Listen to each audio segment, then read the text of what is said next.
They called a meeting on the quarterdeck one night in late November 1781. The lamps hesitated in the damp air. Below, the hold was a living furnace. Bodies packed so tightly that motion was a rumor. Breath recycled and fouled, the dark full of fever and silence. On the table in the tiny cabin lay a ship's log, a slate of figures, and an insurance policy. The men around the table were not strangers to risk. They had learned to measure loss in pounds and pence. But on that night, the calculation they made was not about loss of rope or cargo. It was about human lives. This voyage was so terrifying, it transformed history. That is not an exaggeration or a grand flourish. It is the shape of consequence, a single crossing across the Atlantic, a decision taken by officers under the pressure of sickness and fear in commerce, and the legal aftermath that followed, together exposed a moral logic inherent in the system of transatlantic slavery. The facts of one ship, how it was loaded, how it faltered, and how the men aboard treated the people in its hold, would be carried into courtrooms, newspapers, pamphlets, sermons, and the public imagination. The Zong's crossing forced a public to ask, in a way it had not been forced before, if law and money can treat a human body as property, what does that say about a nation's conscience? To understand why the meeting mattered, you need to understand two things that, at first glance, sound as dry as ledger entries, but hold the key to what happened: the way maritime insurance had evolved in the 18th century, and the way enslaved Africans were treated by that commercial system. By the mid-1700s, transatlantic trade had become a sophisticated machine. Ships, cargoes, routes, and risks were catalogued, priced, and traded. Underwriters gathered in coffeehouses, most famously at Lloyd's in London, pooling capital to insure voyages against storm, shipwreck, and capture. Insurance was not merely an optional hedge. It was woven into the financial fabric that made long-distance trade possible. Into that fabric was stitched the human misery of the Middle Passage. Enslaved Africans were transported as property, bought on the African coast, placed in the hold, and sold in the Americas. When merchants framed them in accounts, they used the language of cargo. Heads counted, values assigned, losses depreciated. Crucially for what would unfold, it was common practice to insure enslaved people as cargo. A policy would list a number of Negroes, or slaves, as part of the insured property. And maritime law recognized a doctrine called general average, a principle that allowed cargo jettisoned for the common safety of the ship to be claimed as a loss, shared among insurers, if it had been thrown overboard to save the vessel and the remaining cargo. General average made ordinary maritime decisions legible and insurable. If, in the midst of a storm, crewmen cut away spars to prevent capsizing, the owners could claim that necessary sacrifice. But it also created a perverse arithmetic when applied to human beings. If lives could legally be treated like ballast or barrels of sugar, could throwing cargo into the sea because of a shortage of provisions be justified as an insurable loss? That theoretical possibility would become the tragic test case aboard a ship whose name appears in records as the Zong. The Zong had been purchased in Liverpool by merchants engaged in the slave trade and fitted out for the Middle Passage. Contemporary registers and trial records record the ship as the Zong, though variations appear in some shipping lists. The vessel was bound from the West African coast to Jamaica. Its manifest and later court filings show that she carried several hundred men, women, and children, numbers that appear in the owner's claims when they sought compensation. The human cargo was crowded below deck in the hold in ways that a casual reading of the manifest cannot capture. Narrow planks of air between rows of bodies, limited access to fresh water. The stench of confined spaces multiplying the effects of any fever that began to circulate. At the helm for most of the crossing, the ship's captain was Luke Collingwood, a name that appears clearly in the records. Collingwood spent much of the voyage debilitated by illness. He would be listed as dead upon arrival in Jamaica. Command duties devolved to other officers, among them a first mate whose name is recorded in some documents as James Kelsall and in others in variant spellings. Contemporary paperwork was not always careful about spelling, and court records later replicate those inconsistencies. A passenger and witness is noted in court papers as Robert Stubbs, sometimes spelled Stubbs in different accounts. The crew also included men whose actions that November would decide the fate of those below. The ship's troubles began long before that meeting. The Zong's route, like many slavers, depended on stops for fresh water and provisions. Missed stops, misidentifications of land, leaks in water casks. Any of these could turn a routine crossing hazardous. In the Zong's case, the combination of a leaking freshwater supply, an ailing captain, and navigational errors set a terrible chain in motion.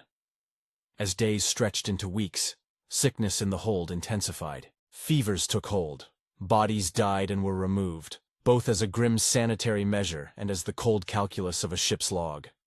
Rumors spread among the crew about the scarcity of water and the danger of running short before reaching Jamaica. Between fear and self-interest, a logic of preservation began to edge toward atrocity. On November 29, 1781, with the ship off course and the number of dead growing, the officers called that meeting. The proceedings are recorded in later court testimony and depositions. They are, in parts, maddeningly clinical. At issue was not only whether people would die of illness at sea, a fact already visible in the hold, but whether the officers could lawfully jettison a portion of the human cargo to save the remainder of the vessel and its merchandise, then claim the loss from insurers under the doctrine of general average. The figures on the table mattered. For the merchants who owned the Zong, and for the underwriters who had taken their money, each human life had an associated financial value. That was the language used in the claim. Heads, values, policies. The moral imagination needed to apprehend the horror of throwing living people into the sea was separated from the men making the decision by the cool vocabulary of commerce. Newspapers and abolitionist pamphlets later seized on this disjunction, between a ledger's neat columns and the cries from below deck, to expose how commerce could anesthetize conscience. When the decision was taken, it followed an order of selection. Women and children were put into smaller groups first, followed by men. Testimony later described men and women forced up the hatch, the crew taking them out to sea and heaving them overboard.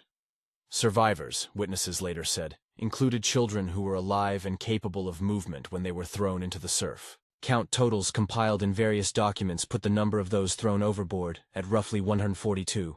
Figures differ slightly across sources, but that approximate number is what appears in the legal claims and abolitionist accounts that would be cited in subsequent arguments. It is crucial to say that not all who were thrown were sick. Many were not. The decision was not simply an act of medical triage under dire scarcity. It was a deliberate choice made within a system that permitted such calculations. There is a detail in the testimony that has become both emblematic and haunting. At one point, a storm or squall filled the deck with rain, and the crew's casks were recharged with water. Even after the hold received this rainfall, killings continued.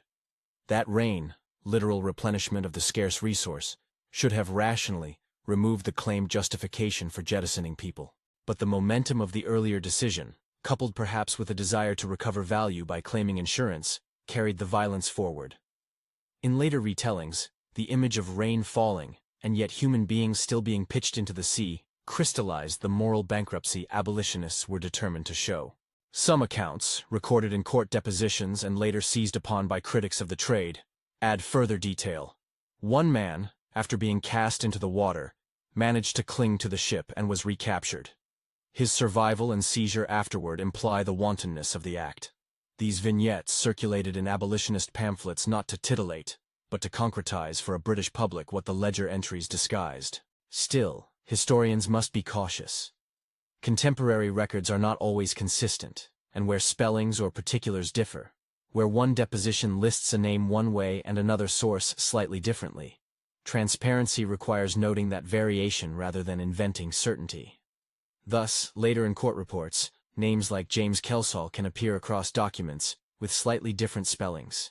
Robert Stubbs is listed among witnesses, though his name also shows variant spellings in depositions. Such inconsistencies do not change the broader fact. A mass killing occurred, and it was recorded enough to be litigated. The Zong limped into Jamaica weeks later.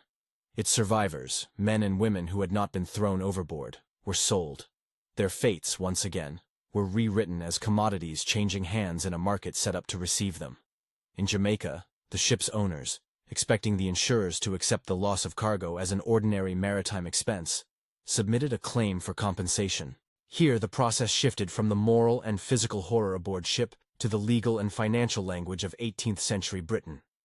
The owners claimed that the jettison had been a necessary act for the common safety. The insurers balked. Disagreement over the legitimacy of the claim would move quickly toward litigation. The initial phases of that legal conflict unfolded with the same procedural coolness that had characterized the meeting on the quarterdeck. A suit was brought alleging that insurers should pay for the loss of the human cargo. The insurers argued that the killings were not accidental losses in the ordinary sense. They suggested acts that might be culpable, and therefore outside the scope of indemnity. In March 1783, the case was tried. The record of that trial is dense with depositions, cross-examinations, and the scrutiny of maritime practice. A jury, tasked with deciding whether the losses were covered by insurance, returned a verdict that favored the owners. But the legal battle did not end there. An appeal followed, brought before the Court of King's Bench, where the legal reasoning of the nation's judges would be tested against public outrage. It was in the furnace of legal argument that the story of the Zong began to escape the confines of a courtroom and enter the public square. Abolitionists saw in the case an opportunity not merely to litigate a financial dispute, but to lay bare the moral calculus of a system that normalized the commodification of people. Figures such as Olaudah Equiano, a former enslaved man turned prominent abolitionist, and Granville Sharp, an indefatigable campaigner against slavery, publicized the case. They dissected the claims, printed extracts from testimonies, highlighted inconsistencies in the owner's narrative, and made the ledger look like what it had become: an instrument that could justify murder if readers accepted the logic of cargo. Newspapers reprinted excerpts, pamphlets circulated with editorial invective. Abroad from the courthouse, people who had not before confronted the brutal details of the Middle Passage were now reading about drowned men and children reduced to entries in an insurance claim. At the same time, legal experts probed the technicalities that had allowed the owners to make such a claim in the first place. Underwriters and lawyers debated whether the killings amounted to jettison, in the sense recognized by general average law, or whether they constituted willful, unlawful acts outside the protection of insurance policies. The initial verdict in favor of the owners suggested that British law, as practiced, could, on a strict reading, treat such losses as compensable. That legal possibility was, for abolitionists and many ordinary citizens alike, an intolerable moral conclusion. The perception that commerce could legally cover the price of murder struck at the heart of the public conscience. It is worth stepping back here to note a structural feature that must be understood to make sense of the case: the separation between civil liability, a matter of money, and criminal culpability, a matter of criminal prosecution. Maritime insurers and civil courts primarily addressed whether the insurers were contractually bound to pay for the loss. Criminal courts, by contrast, would address whether the officers or crew had committed offenses worthy of indictment. What became clear in the months after the Zong reached Jamaica was that civil remedies, money changing hands under insurance law, could obscure the deeper moral and criminal questions. Owners sought compensation, insurers resisted. Criminal indictments were never successfully pursued. Legal procedure, jurisdictional limits, and the difficulties of prosecuting crimes committed at sea against persons treated in law as property complicated the pursuit of criminal justice. This procedural bifurcation, money on the one hand, murder on the other, would become central to the public argument. Abolitionists understood that a decision in civil litigation that framed the massacre as an insurable loss could function, in popular perception, as a form of legal exoneration.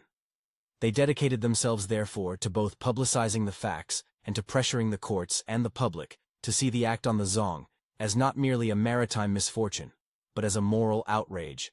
That campaign for public recognition was not an abstract moral gesture. It was a strategic attempt to shift public opinion, which in turn would put pressure on Parliament, on merchants, and on the institutions that enabled the trade. Even as legal skirmishing unfolded in courtrooms and coffeehouses, the human reality of what had happened at sea was not abstract. Families were torn apart. People already bought and sold in the markets in Jamaica were further traumatized when survivors returned to the auction block. The fate of those sold in Jamaica added another dimension to the moral outrage. The notion that those who survived being thrown into the sea could be resold as commodities mattered deeply to early abolitionists, seeking to mobilize empathy and action. But the Zong's voyage did not live only in courtrooms and pamphlets. It also circulated in visual culture. The famous Brooks diagram, a shocking illustration that would come to symbolize the horrors of the Middle Passage, began to be used in abolitionist materials around this period. The diagram depicted the cramped rows of bodies in a slave ship's hold, and aimed to provoke a visually immediate understanding of what the ledger entries could not convey. While the Brooks diagram was not a direct depiction of the Zong itself, the case and illustrations like Brooks reinforced one another in the public mind. The legal minutiae gave muscles to the moral argument. The images gave it a face. Together, they fed the rising human sympathy and moral revulsion that abolitionists needed to build broader political pressure. Still, it would be a mistake to suggest that the Zong case alone created the abolitionist movement, or that a single trial could overturn a system of centuries. The Zong was one catalyst among many. One flashpoint that crystallized tensions already simmering in British society. Abolitionist societies were active before 1781. Religious groups, economic transformations, and arguments about human rights circulated widely. Yet the Zong's particular combination of murder, insurance claims, and publicization gave opponents of the trade a potent, focused example to argue with, and a narrative that could be retold in court, in pamphlets, and at dinner tables. As the court battles edged forward, the merchants who had insured the Zong, and those who had underwritten the policy, had their own stakes. For underwriters, an adverse decision could set a precedent that would expose them to large liabilities. For merchants, the prospect of losing goods, human and otherwise, without compensation, threatened profitability. The arguments presented in court papers were thus not only legalistic, but also economic. Lawyers invoked precedents, navigational charts, and the technical language of maritime custom. Yet with each legalistic turn, abolitionists inserted moral force, translating legal argument into language that appealed to conscience. If the law permitted insurance claims for murder, it needed to be reformed. By the time the Zong reached the dock at Black River in Jamaica and the survivors were sold, a complex chain of consequences had already begun to take shape. Creditors, insurers, shipwrights, merchants, and the families of those aboard all moved in their separate orbits, responding to the event according to their interests. But outside those circles, the story traveled in a different currency. Outrage. Pamphlets reprinted deposition fragments. Abolitionist leaders wrote letters and pamphlets. A public previously only dimly aware of the logistics of the slave trade began to confront the depths of its cruelty. As the legal calendar turned toward trial and appeal, the scene was set for an encounter between two kinds of authority. One juridical, rooted in established maritime practice and insurance convention. The other moral, rooted in a growing public conviction that the commodification of human beings violated fundamental principles of justice. The initial civil verdict in favor of the owners, recorded in the spring of 1783, would not be the final word. An appeal to the Court of King's Bench, argued before judges including Lord Mansfield, would force a national conversation in a way that nothing else had. But to reach that encounter, the details of the voyage itself must be held in view. The cramped hold, the failed casks, the sickness, the meeting under lamplight, and the decision to cast living people into the sea. The arithmetic of commerce had met the reality of flesh and breath in the worst possible way, and the wreckage of that meeting was not simply the bodies left behind, but the legal and moral crisis it provoked. The Zong's terror was immediate and physical. Its transformation of history would unfold slowly, in court filings, in pamphlets, in images that circulated through coffeehouses and drawing rooms, and eventually in statutes debated and enacted in Parliament. There remains, in the documents that survive, a stubborn ambiguity that must be acknowledged. Court records sometimes disagree about the precise spellings of names, the exact sequence of events, and the total counts of those who died at sea. Some depositions read like dry lists of facts, others are freighted with emotion. The numbers recorded, roughly 142 thrown overboard, appear repeatedly enough to be reliable as an order of magnitude, but historians still note variations across accounts. To treat the victims of the Zong as people and not mere statistics means to say what we know with moral clarity, while also admitting where the paper trail leaves gaps. Where records differ, the historic record demands that we be transparent, not invent certainty where none exists. It is also important to resist sensationalizing the violence. The impulse to dwell on grisly details can obscure the systemic question the Zong exposed. How could a legal and commercial system normalize the reduction of human persons to cargo? The terror of that night on the quarterdeck is not simply the physical act of throwing people overboard. It is the larger social and economic horizon that made such an act possible, without immediate moral uproar among many who benefited from the trade. So the Zong arrived, the survivors were sold, an insurance claim was filed. A jury initially sided with the owners. Pamphlets and images began to do their work in the public sphere, and abolitionists sharpened their arguments, moral, legal, and rhetorical, to keep the story alive. The appeal before the King's Bench loomed as the next legal crucible, where judges would be asked to reconcile maritime practice with a mounting sense of outrage. Public attention, having been pricked by the Zong's particulars, began to shift toward a larger question. Could a nation whose laws allowed such a counting of human life claim to be just? What happened next?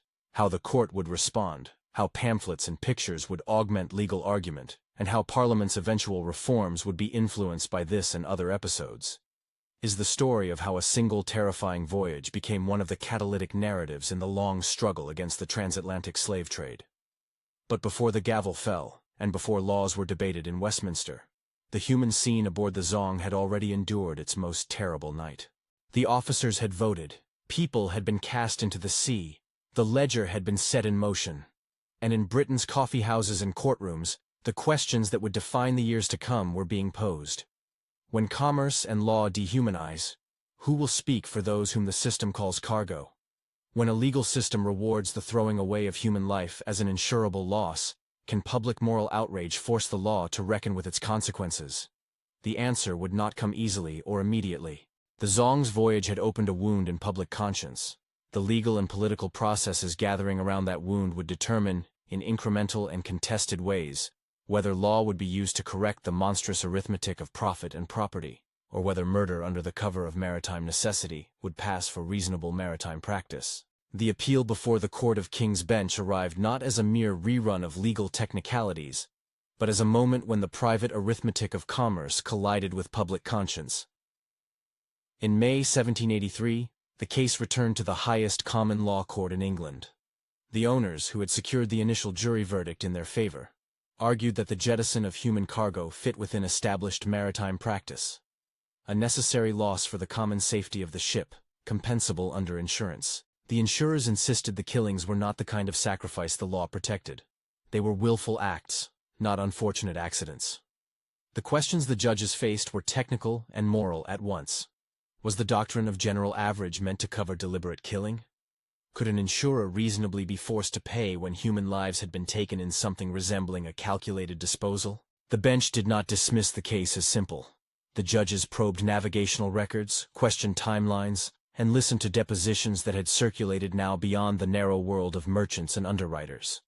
They noted the strange sequence of events, the loss of water, the officers' meeting on November 29th, the selections of people to be thrown overboard, and, outrageously, the later rain that replenished casks even as killings continued. To many who followed the hearings, that detail alone made the claim impossible to defend on moral grounds. To the court, it exposed a gap between necessity and choice. When the court gave its decision on appeal, it did not open the door to easy moral closure. On May 22, 1783, the appellate ruling went against the owner's claim. The judges refused to compel insurers to pay on the policy. They found that the nature of the acts did not fall squarely under the protections intended for sacrifices made for the common good in the face of peril. In effect, the court said that what had occurred could not be treated as an ordinary maritime jettison. The reversal was a legal humiliation for the owners and their advocates in the insurance market. It was, for abolitionists and civic critics, a small but significant recognition that the killings could not be reduced to an insurable loss. Yet this judicial turn did not mean that criminal justice followed. The technical finding in civil litigation, insurers were not bound, was not the same as a criminal conviction for murder. Prosecuting crew or officers for homicide proved in practice almost impossible. The law and its procedures were ill-suited to translate civil repudiation into criminal accountability in this context. Enslaved people, regarded in the legal imagination of the time as property, occupied an ambiguous place when it came to charging their killers under 20th-century notions of homicide. Jurisdictional complications, the difficulty of assembling reliable witnesses and evidence about events at sea, and the weight of commercial interests combined to block effective criminal prosecution. Thus, the legal arc of the Zong ended without those most immediately culpable ever being tried and punished for what many regarded as murder. If the law stopped short of criminal retribution, public life took up the burden of judgment. News of the Zong's case moved quickly from the narrow pages of court reporters into the wide circuits of pamphleteers, coffeehouses, and sermons. It was at this point that the case began to perform the work most historians identify as its lasting significance. It turned legal minutiae into moral spectacle. Granville Sharp, the tireless campaigner who had spent years litigating and petitioning against the slave trade, dispatched memoranda and letters that framed the Zong as an emblem of the trade's cruelty. Olaudah Equiano, who had won renown through his own writings and spoken testimony, lent his voice and his pen to keep the story alive in publications that reached broad and sympathetic audiences.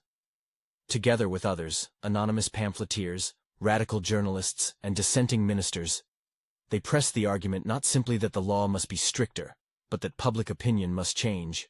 Abolitionist networks were skilled at converting courtroom facts into rhetorical narratives that could be heard in parlors and on parish pulpits. A deposition that read, "In court, like a ledger entry," became in a pamphlet a human tragedy.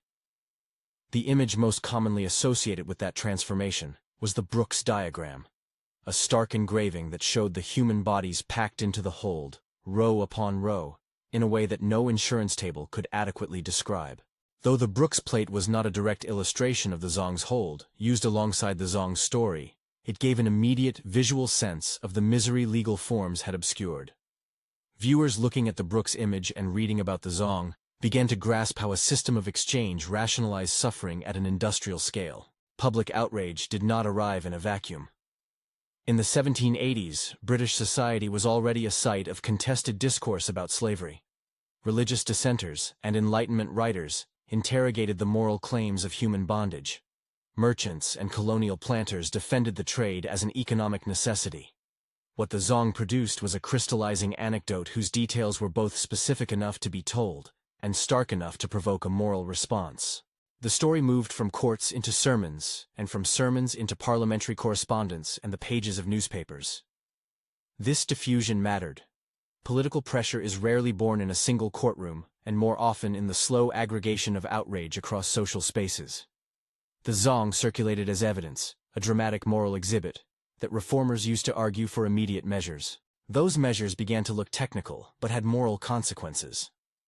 In 1788, Parliament passed what is sometimes called Dolben's Act, the Slave Trade Regulation Act, which for the first time imposed limits on the number of enslaved people a ship could carry based on tonnage, and required the presence of a ship's surgeon in certain circumstances.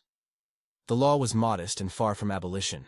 It aimed to reduce mortality and regulate cramped conditions rather than to end the trade. Still, it marked a legislative acknowledgement that the conditions aboard slave ships were neither trivial nor beyond the reach of public intervention. The Zong's notoriety helped shape the atmosphere in which such regulation became politically palatable. Once the public could connect legal argument to the image of bodies pitched into the sea, minor reforms became thinkable. From those modest beginnings, the arc of reform stretched on. Activists continued their labor. Thomas Clarkson gathered evidence and testimony. The Clapham sect and parliamentary advocates like William Wilberforce transformed moral indignation into legislative campaigns. Over decades, the combination of testimony, images, political organizing, and shifting economic interests made abolition a political possibility. The British Parliament passed the Slave Trade Act in 1807, outlawing the transatlantic slave trade within the empire, and later the Slavery Abolition Act in 1833 emancipated enslaved people throughout most of the British colonies. To credit the Zong with the accomplishment of either law would be to overstate a single incident's causal power. Yet to ignore its catalytic role would be to miss how particular episodes can concentrate public attention and accelerate movements already in ferment. The Zong was an accelerant, not the spark that set the fire alone, but a vivid flare that drew the eye and hardened the will of many who had been undecided.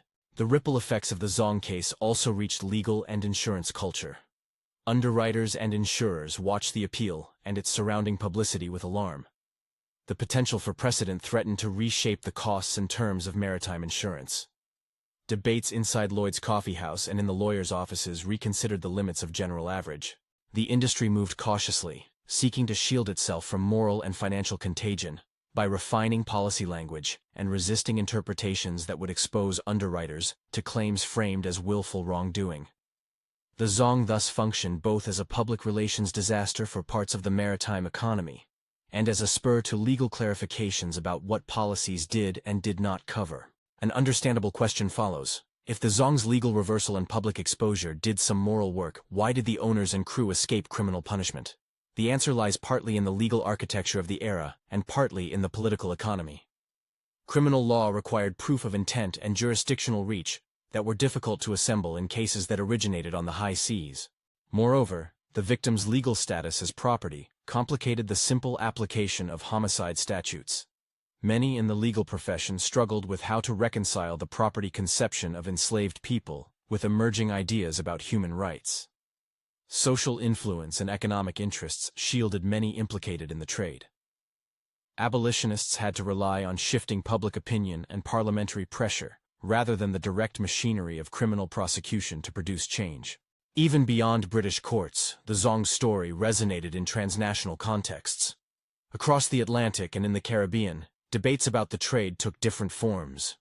Brazil and Cuba continued to accept enslaved Africans well into the 19th century. The United States would not abolish slavery until 1865. Illegal slaving voyages continued after 1807, and the trade persisted under various guises as diplomatic enforcement lagged behind statutory bans. The Zong's case, then, cannot be read as a neat, self-contained triumph of conscience. It was instead part of a longer, contested process in which law, commerce, and moral imagination intersected unevenly across time and place. The story's modern resonance is undergirded by how the Zong has been remembered and represented. Historians, artists, and writers have revisited the case as a way of probing the mechanisms by which systems of power render human beings exchangeable. In academic work, the Zong has become a case study in legal history and the history of capitalism.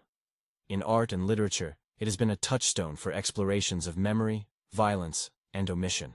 Museums and memorial projects use the Zong and similar incidents to challenge audiences to confront the legacies of slavery embedded in wealth, institutions, and national narratives.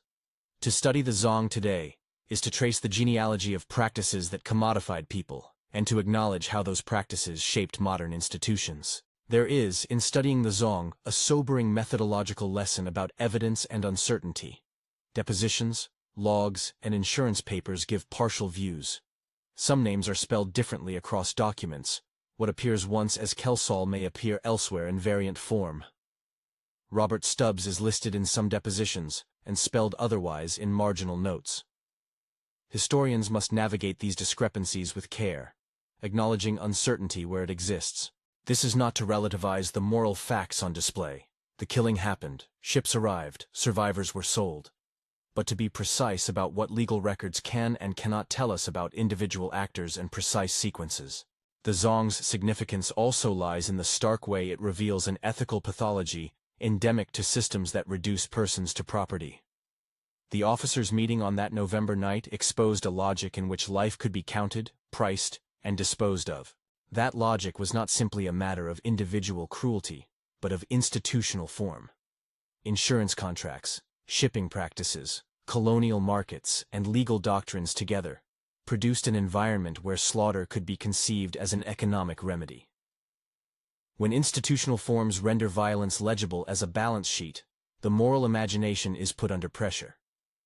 What follows can be compliance, resistance, or transformation. The Zong occasioned both resistance and transformation, albeit slowly and incompletely. What, then, are the lessons that flow from a voyage so terrifying it transformed history? First, it demonstrates how public revelation matters. The Zong might have remained one isolated atrocity registered only in insurance ledgers, if not for a public campaign that insisted on translating legal minutiae into moral language. Second, it shows how law can both enable and check abuse. Doctrines that protect maritime commerce had unintended moral costs.